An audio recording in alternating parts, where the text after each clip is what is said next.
Hey, it's B-Rad Celebrity Hairstylist here, your host of the Hairstylist Empowerment Podcast, a platform that allows the voices of the beauty industry to empower with the spoken word.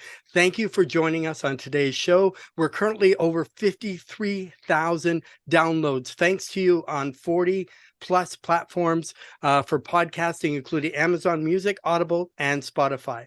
Today's guest is the founder and co-owner of Cool Beauty Consulting, speaker and author. Bennie is a second generation hairstylist and a true inspiration to everyone he meets.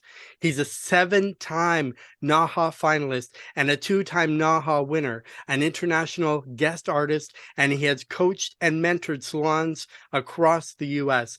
The launch of Cool Beauty Consulting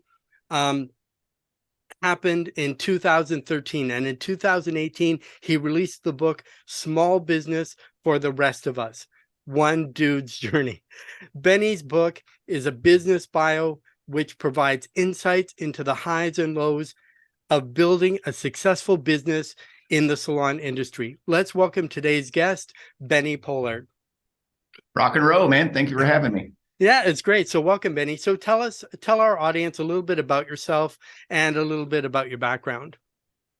Beginning, I believe I was probably 8 or 10 when my mother went to beauty school. So I grew up watching her go to beauty school and all the change that she went through. And what I mean by that is the changing of her hair. So I got very used to change very quickly. Yes. One thing led to another, and I decided to venture into those footsteps and as a teenager, and I've been doing it ever since. So second generation and loving every minute of it. And once I ventured into it, then I realized just how big this industry really is and the unlimited opportunities. Exactly. So today we're going to be talking about your new book, which I have here, and I've read cover to cover, which is amazing. And I love this book. So today we're going to talk about your book, Small Business for the Rest of Us, One Dude's Journey. Right on. How did you come up with this name, and is there meaning in the title? It is, Brad, and like some of us others, we have some troubling backgrounds and so forth, and when we have troubling backgrounds and upbringing, a lot of times society has a tendency to think, maybe this person isn't going to make it, based on their situations and so forth, and One Dude's Journey is the subtitle of the book. And that is in there simply to let folks know that, hey, regardless of your background, regardless of your situations, you can rock and roll too.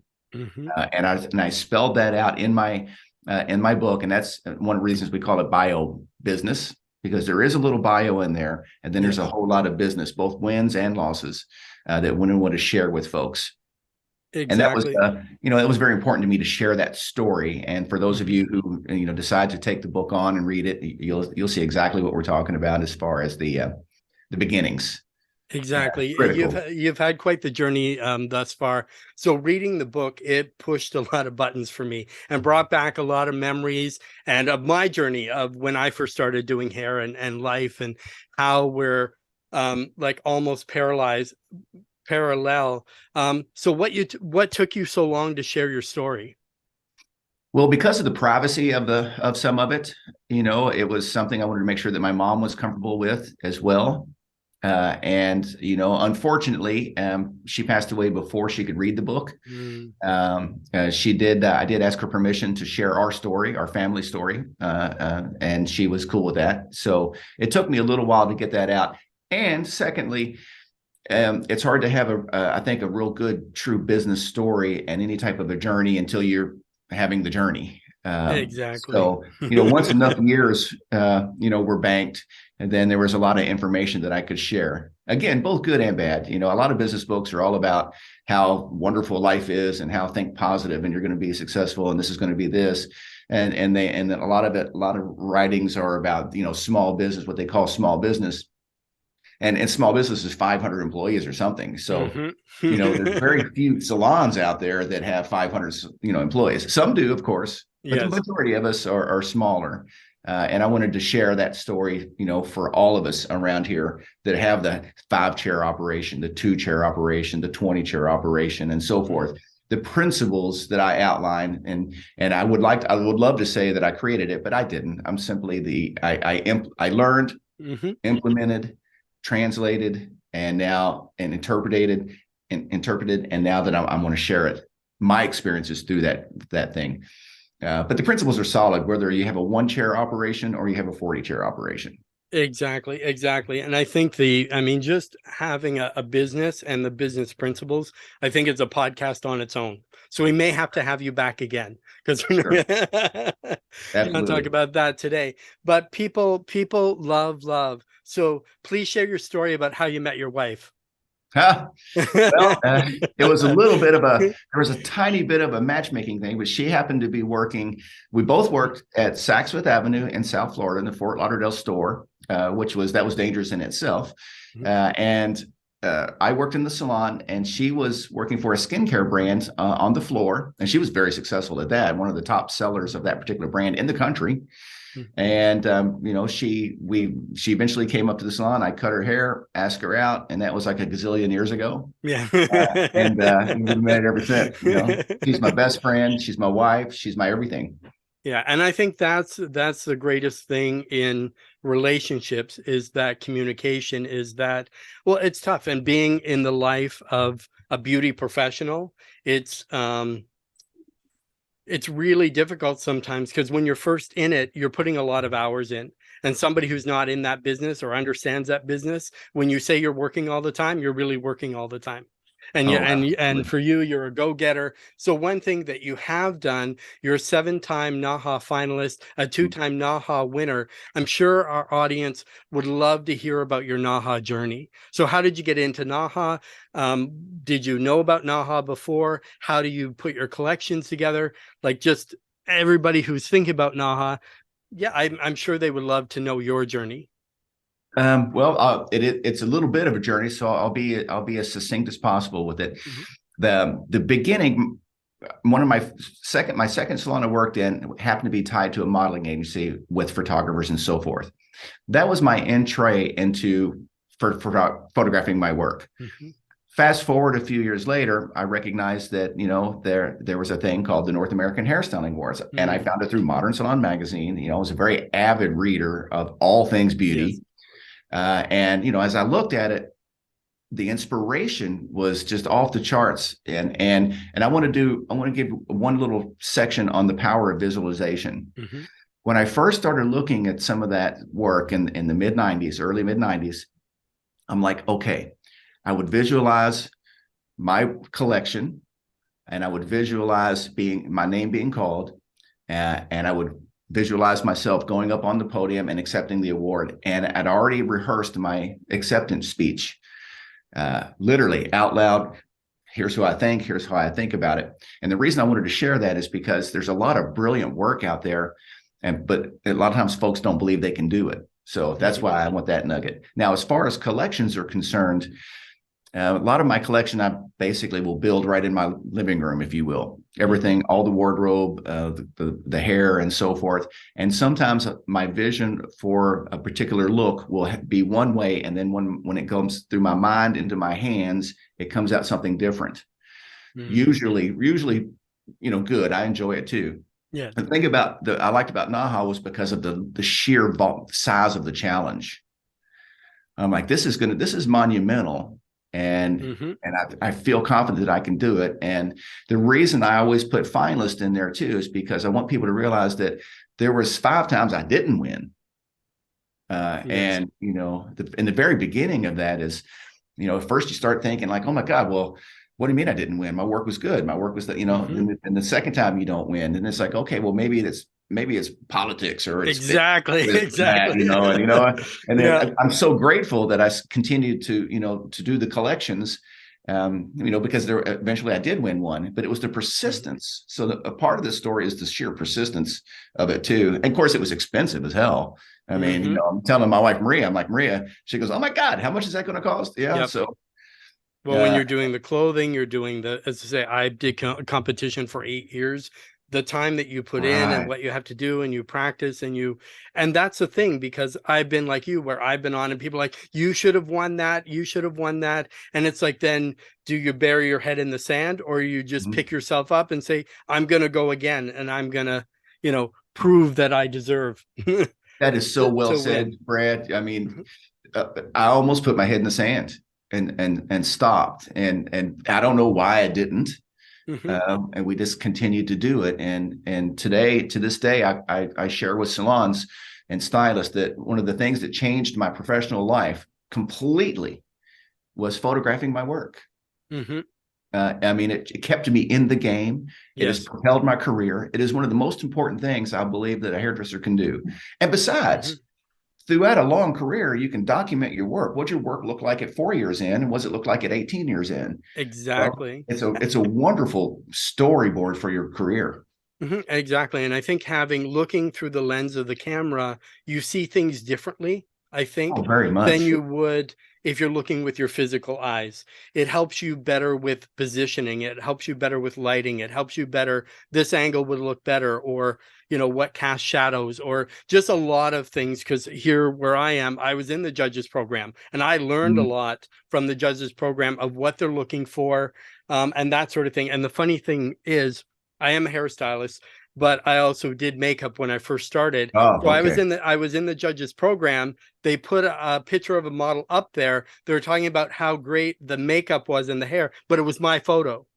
So, but Ah, they didn't know it was me who did it. So oh, that's cool. I'm like, bonus.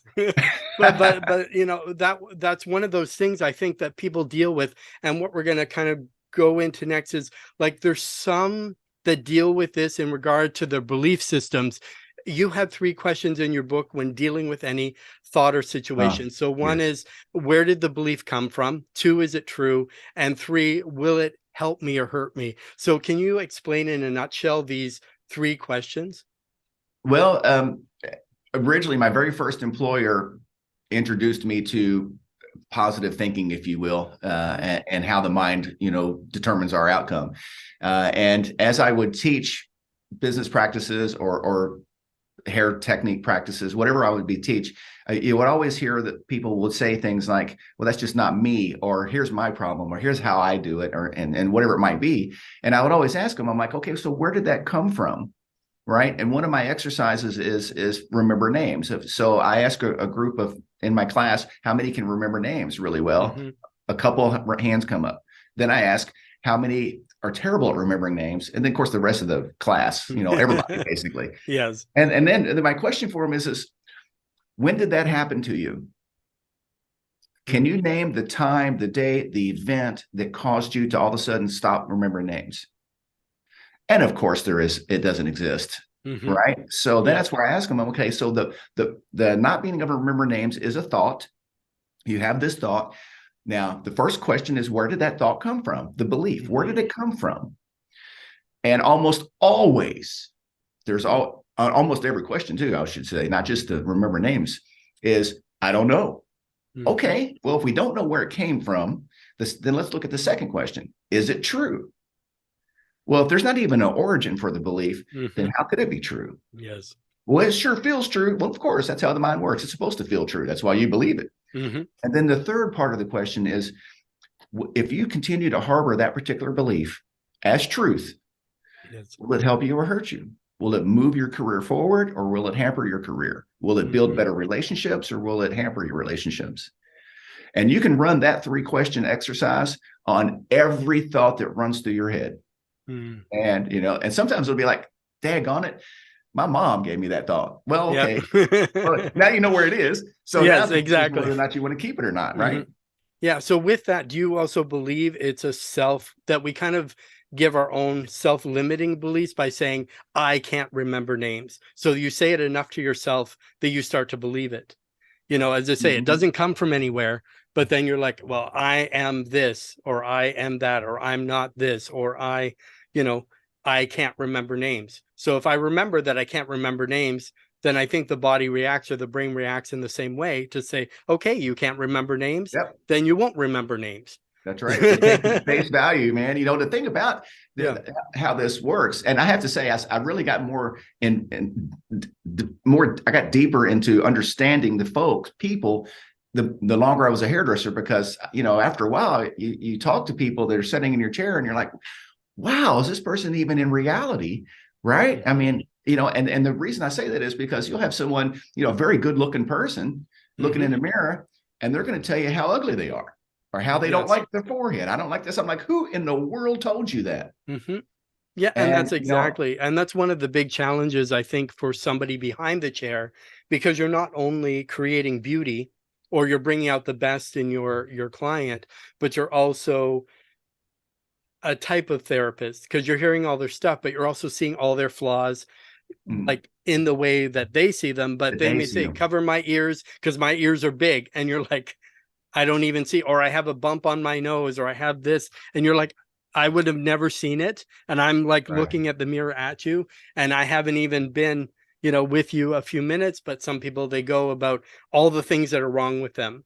So I think we need to kind of redirect people and tell them what is right, you know. And I think some people, I had this this lady, I did a makeover for her. She looked incredible, but she wasn't used to getting noticed. She was used to being in the background. Nobody says anything about her. Or you do an amazing makeover, you get home, the spouse is intimidated. They're like, go back in, and then they want you to kind of ugly it down. You know, you do a great vibrant color, and then they're like, no, it's too bright.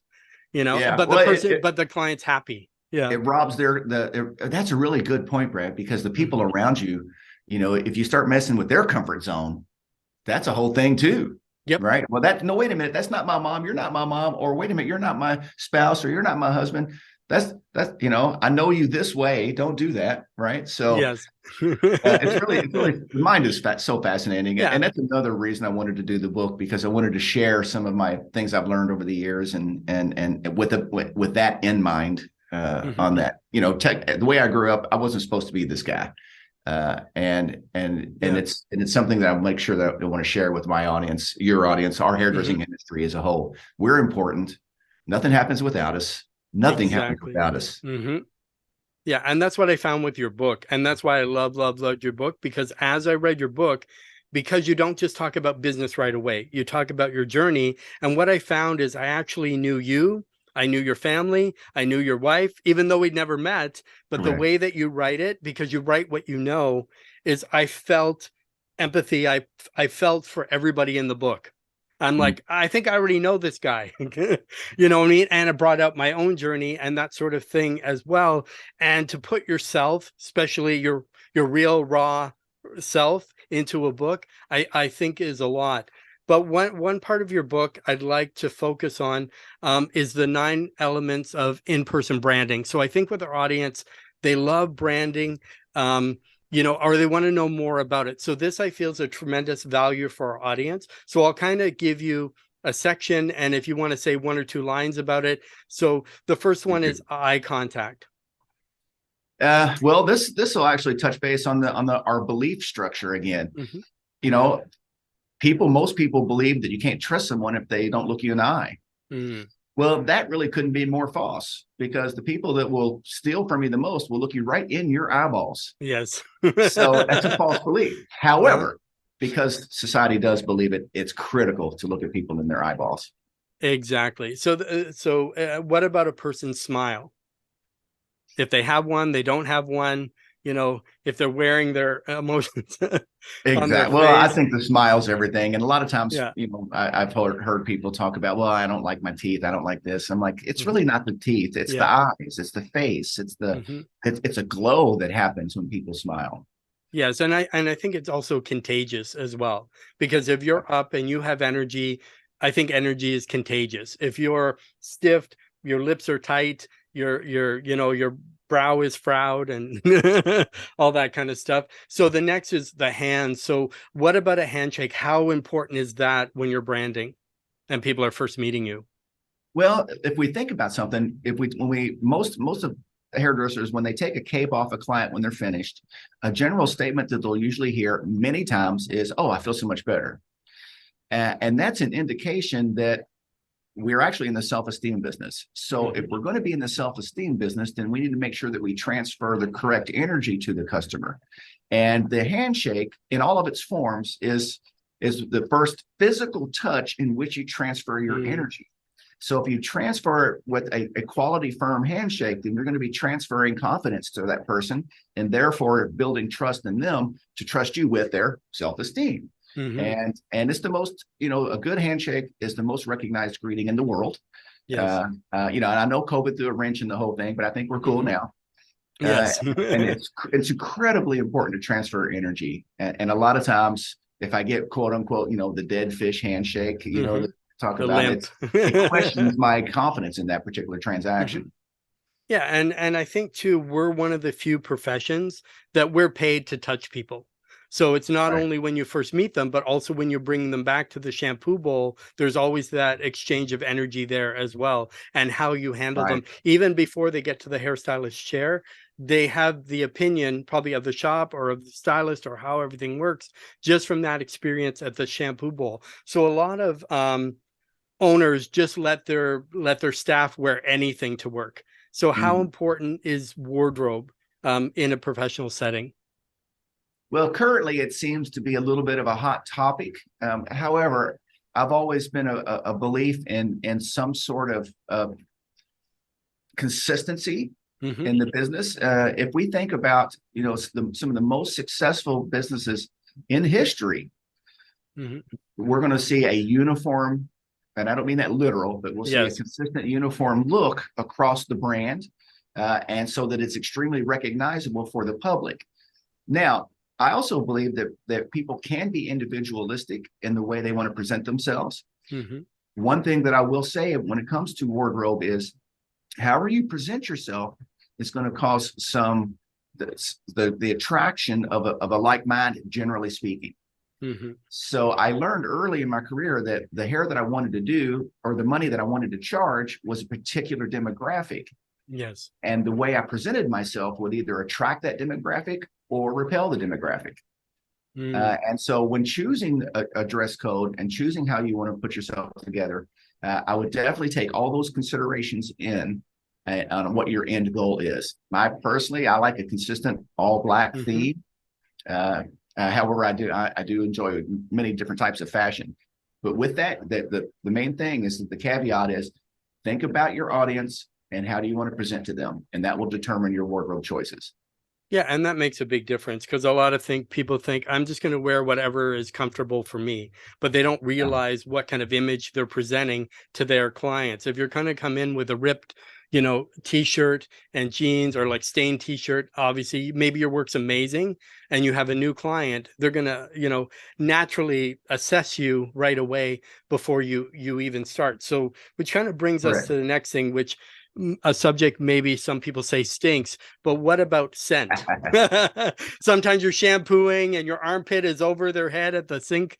One of the biggest stingers I ever got as a salon owner was one of my clients. She had been shampooed and conditioned and was put in my chair, and I approached her and started to comb on her hair, and she motions to me to lean down, and so I leaned down to her, and she turns to me. And she says, Benny, I'm not paying you the kind of money I pay you to come in here and smell cigarette smoke. The young man who had just shampooed her had just come in from his cigarette break and pretty much ruined the whole shampoo experience for her. Now, I didn't like how that felt, of course, but she was exactly right. And, that is one of the things that we've learned about scent that I've learned about. That was a stinger about scent. Yes. We watch a customer walk up to the retail, they open the bottle, they smell the bottle. I can smell a certain food and be in my grandmother's kitchen like that. Yes. Right. So fragrance is so ultra powerful that we really need to be aware of it, and be on purpose with fragrance. Yeah. Now, I personally love fragrance. However, I don't want my cologne going in the room before I get there. Exactly. And if some people are very sensitive to scents, like for me, I'm highly allergic to cigarette smoke. I wouldn't want to be around. And that's one thing, even walking in the town I live in, you see these hairdressers outside the door of the salon smoking. So for me, I would never go into that salon. Or, somebody microwaved their lunch and it's wafting through the Oh, wafting through the especially if it's salon. fish, for crying out Yeah. loud. But those are things I think that people don't realize, even the same, like their posture, how they sit, how they stand. Are they like, so what about posture? And like, because I think that impacts probably your presence as well, how people Posture, perceive you. posture is everything. One of the things that I recognized early on, and I do share this in the book, I believe, a group of students, they're probably about 12, 13 years old or so. I think it was an all-girls school. Yes. They were crossing the street to get on the bus. They were all about the same height, except this one particular young lady that was, I mean, head and shoulders taller than all the rest of them. Yes. Really bright blonde hair and really tall. And she was stooped over. Like, I mean, it's amazing how far over she was stooped as she was trying to blend in with the rest of their crew because she was so much taller. Yes. And, even from afar, her posture told me her whole story. Right. Yeah. And so my question for folks is, how do you walk into the room? Because people are going to read your body as much as they're going to listen to you, and much as they're going to look in your eyes. And they're going to say, does this person carry themselves in a way that I want to be around them? Exactly. You like, am I a tall, confident woman, or I'm going to come in hunched over because I'm self-conscious of my height? Right. And of course, that's what they're going to see. So maybe she's not timid and this and that, but because she's sensitive to that one area of her life, she's going to carry it over, and people are going to see her all hunched over. But years of being hunched over probably is going to make her. Well, and even doing hair, I discovered that I could have a stool and I could do, probably half of the haircut I could do sitting down. So from a ergonomic standpoint, pay attention to your posture, for that. And that really helped me for a long time as far as the being behind the chair. Exactly. And something we're doing now, and I think a lot of beauty professionals struggle with, is dialogue and delivery, because a lot of them, what they say is, what do you want? Same as last time, same color as last time. They run away, and the client's like, I'm thinking I want to change. Oh, I didn't really, I need that tweak. So with dialogue and delivery, how important is that as part of your branding? Brad, I think it's probably the biggest one. And, what I noticed over the years was the sheer speed that people spoke. And I'm like, I didn't really understand what in the hell they said because it was so fast. Yes. And all of us have been in a situation where someone has said something to us and we didn't understand what they said. And for some strange reason, we won't ask them to repeat it. Maybe we don't feel embarrassed or whatever it might be. So they never even get the information. So with that said, speaking in itself with the customer is the transference of ideas. If I have a certain look that I want for you, I need to be able to deliver the information in a way that you can understand it, digest it, and I can take and create great designs for you. Likewise, with rescheduling their next appointments or whatever they might be doing, they have to be able to hear and understand what you're saying. And one thing I'd like to close on this little section is if someone doesn't hear you, it's on you. Yes. All right. We can't point the finger and say, oh, they weren't listening. No, it's on you to make sure that they understand and they hear what you're saying. Because at the end of the day, your ability to communicate is going to be directly tied to your financial well-being. Exactly. Or repeat back what you believe you heard. So then that way you're going to give them the great service and that sort of thing. So the last two, I think they're kind of tied in together. So I always had my staff come 15 minutes before, and then stay 15 minutes after. That was part of their obligation. But I think this is one important thing, is punctuality and also attitude, because I think they're kind of tied in together. Well, part of that too, Brad, is it goes back to the thought about the three questions. So when people are like, I'm always late. Why am I always late? Why am I always late? And that's part of that deal too. I have one thought about time and being on time and being punctual. Time's non-refundable. I can't give someone back their time. So if I run late on them and I take their time, I can't. That's unforgivable. You can't give someone's time back. No. And I think transferring into the last one, which is attitude, is if we control our attitude, and that's the key word, control, right? Yes. Because attitude is a decision. If we control that correctly, things like the punctuality and all the rest of the stuff will happen on its own. That's why it's like number 9. It's like the one that wraps up the package, Yes. the 9 elements.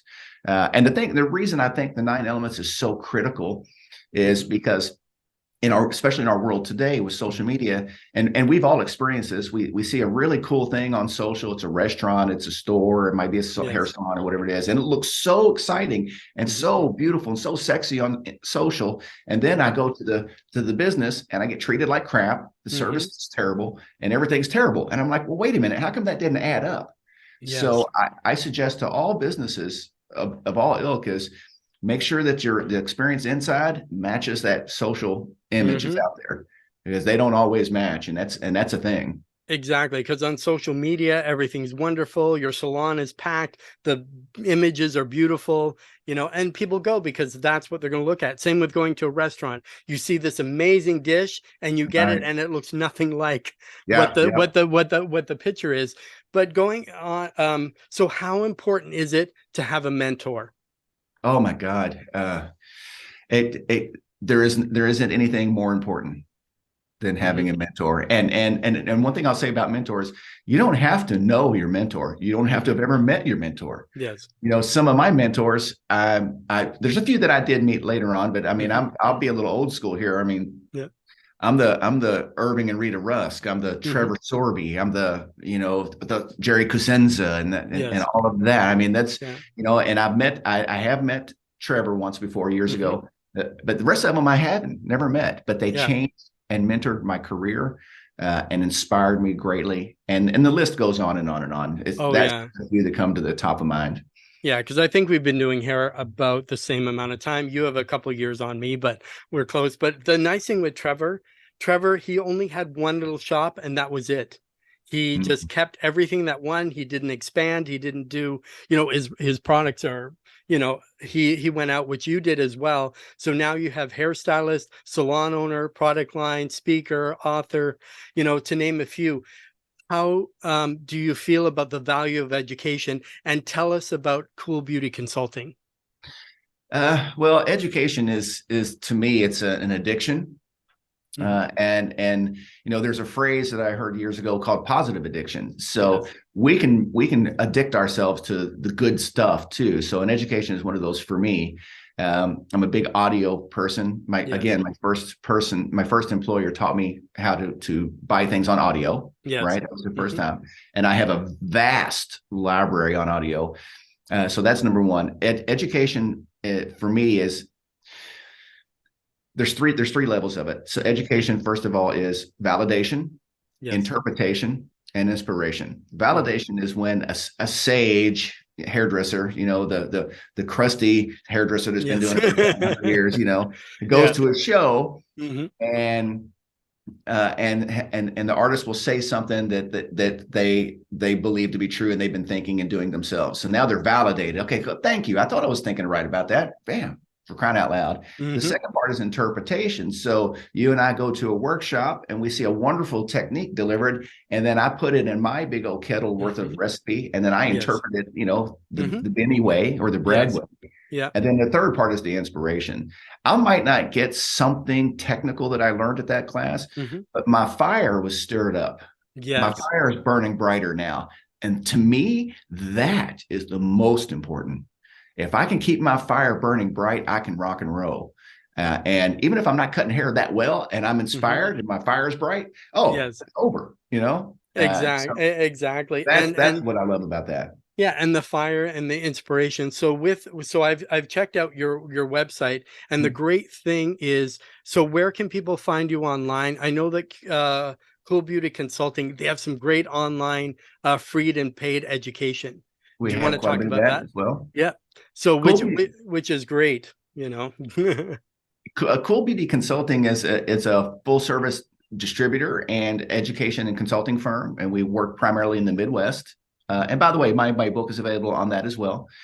And so we carry multiple brands, and we service salons around the Midwest. So that's the Ohio, Chicago, Michigan, and so forth. And we do a tremendous amount of education on behalf of us as Cool Beauty Consulting, and then we do education based on our brand portfolios as well. So they could visit our education page on Cool Beauty Consulting, and there'll be a myriad of workshops and hands-on. There's tons there. Yeah.